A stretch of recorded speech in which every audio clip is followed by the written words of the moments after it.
Eu estou convencida, nesse momento, meu presidente, caros senadores, senadoras, nossos telespectadores da TV Senado, ouvintes da Rádio Senado, de que nós não vamos mudar aquilo que é o genuíno DNA de um partido político. O que nós vimos na eleição, na campanha da reeleição em 2014, quando a ex-presidente candidata à reeleição, Dilma Rousseff, disse: faremos o diabo para ganhar a eleição. Fizeram e ganharam. Em 2018, agora, o PT está exatamente igual. Não mudou nada. Vai fazer tudo, inclusive o diabo, para ganhar esse segundo turno. Não mudou nada. Até porque o candidato escolhido e ungido por Lula, que está preso na penitenciária em Curitiba, que até os últimos debates no primeiro turno apareceu muitas vezes em muitas entrevistas com uma camiseta vermelha, Lula livre, tirou a camiseta e vestiu um arrumadinho terno e gravata, para se colocar como um candidato à presidência da República, não mais o militante político que ia ouvir todos os conselhos, todas as orientações lá em Curitiba.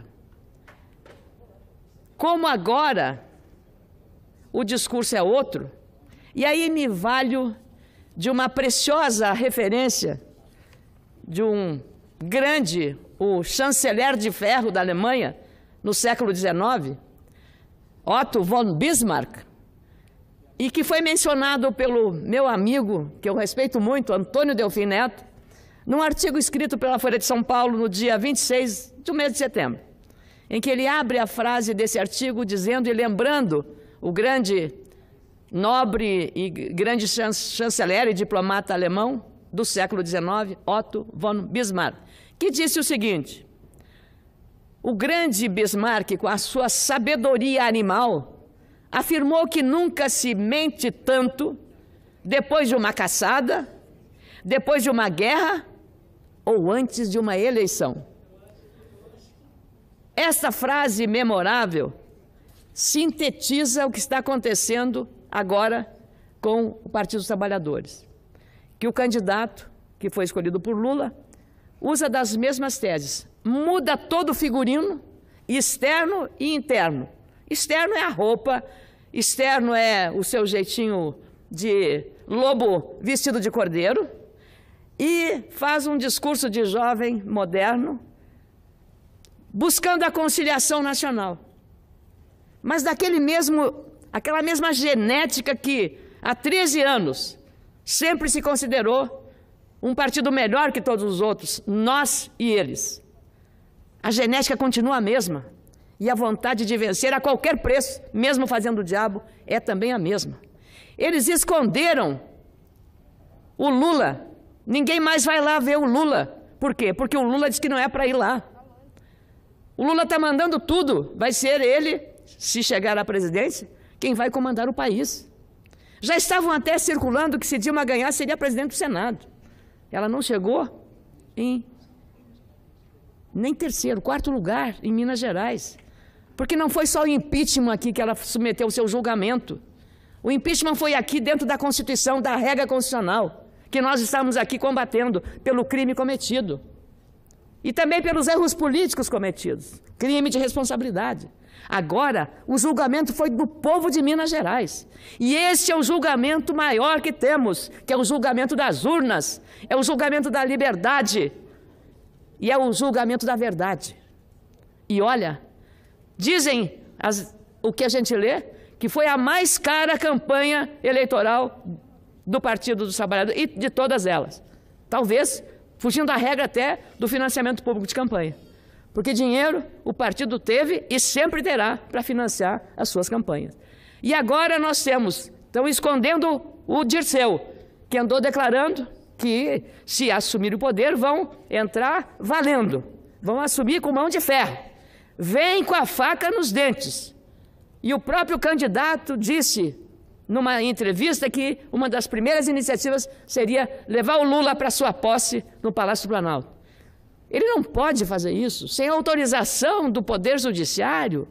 E se ele se arvora desse direito, está suprimindo o sistema constitucional brasileiro, está desafiando a justiça. Mas agora não. Não vai mais em Curitiba. Já está se mostrando um outro candidato, buscando as igrejas, buscando os evangélicos, buscando os padres, as lideranças religiosas, buscando o diálogo, que nunca tiveram. E dizendo e não reconhecendo os graves erros que cometeram de 13 milhões de desempregados. Arrasando a economia brasileira. Por que aqui tivemos que votar a PEC do teto? Porque tivemos gosto de votar a PEC do teto? Não. Foi para botar um freio na gastança que Dilma fez de maneira absolutamente irresponsável, levando esse país a um caos econômico, financeiro e social também. Quem se dizia representante dos trabalhadores não poderia ter deixado como herança esse passivo social do desemprego gerado por uma administração absolutamente irresponsável, perdulária, botando dinheiro onde não devia, simplesmente porque nenhum dos projetos tinha planejamento. E aqui, agora, eles não podem esconder a verdade, porque quem mais conhece o Partido dos Trabalhadores é um dos seus fundadores, um dos braços direitos de Lula e de Dilma, ninguém mais, ninguém menos do que Antônio Palocci, que entregou ao Poder Judiciário, às autoridades, dizendo, como está escrito na coluna da Mônica Bergamo de hoje, Antônio Palocci disse às autoridades de Brasília que a descoberta do pré-sal foi encarada como um bilhete premiado para o governo Lula. O delírio do pré-sal, escreveu ela, passou a permear as ações do governo, ações do Congresso Nacional, ações de governadores e prefeitos pelos royalties, em cima de um dinheiro que estava a 7 mil metros de profundidade, disse ele, segundo o relatório da Polícia Federal.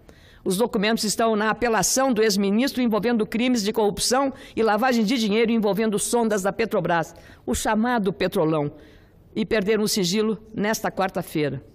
O ex-ministro Palocci, que conhece profundamente as entranhas do Partido dos Trabalhadores, que quer voltar ao poder, fazendo o diabo para ganhar as eleições, como disse Dilma, os contratos gerariam 25 bilhões de reais, que poderiam ser foco para propinas para o partido. Segundo ele, o montante representaria o financiamento de 4 ou 5 campanhas para presidente. Mais ainda, o Antagonista, que é um site muito hoje seguido pelo grau de boas informações que tem, o Antagonista publica hoje aquilo que a defesa de Palocci encaminhou ao Ministério Público exatamente para fundamentar o benefício da colaboração ou delação premiada do ponto de vista do seu instituto. Para ter esses benefícios, ele tem que ter as provas materiais, não só as provas testemunhais ou verbais. E ele, nessa série de documentos aqui, olha, 1, 2, 3 páginas aqui, estão todas elas, 4 páginas, publicadas hoje pelo Antagonista, mostrando tudo que Palocci tem na mão como prova material para mostrar ao Ministério Público e ao Poder Judiciário tudo o que foi feito nesse sistema do Petrolão que resultou na Lava Jato. Mas o que eu mais temo, presidente, o que eu mais temo, por ter aqui acompanhado todo o desenvolvimento daquilo que o Brasil e o mundo enxergaram o nosso país de maneira diferente. Nós somos vistos no mundo lá fora, o país da corrupção. A ficção, as novelas, os filmes americanos,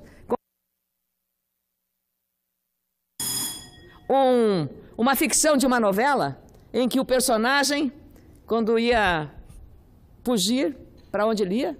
Para o Rio de Janeiro. Nós éramos o paraíso da corrupção.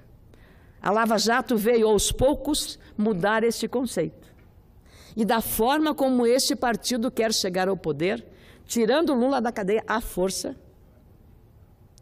o Ministério Público vai sofrer as consequências, porque todos estão dizendo que esse julgamento, e Palocci está trazendo as provas, que esse julgamento é um golpe contra Lula. Quando eles vão se dar conta da realidade, quando eles vão encarar a verdade dos fatos, do que aconteceu com o Mensalão, com o Petrolão. No Mensalão, O Lula tinha o efeito Tefal, nada pegava. Ele era um líder carismático e fazia muitas políticas sociais, e aí, o que acontecia?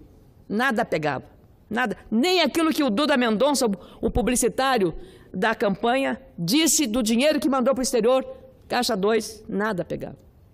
Agora, continua mantendo o mesmo mantra, a mesma narrativa, dizendo a mesma coisa, a mesma mentira.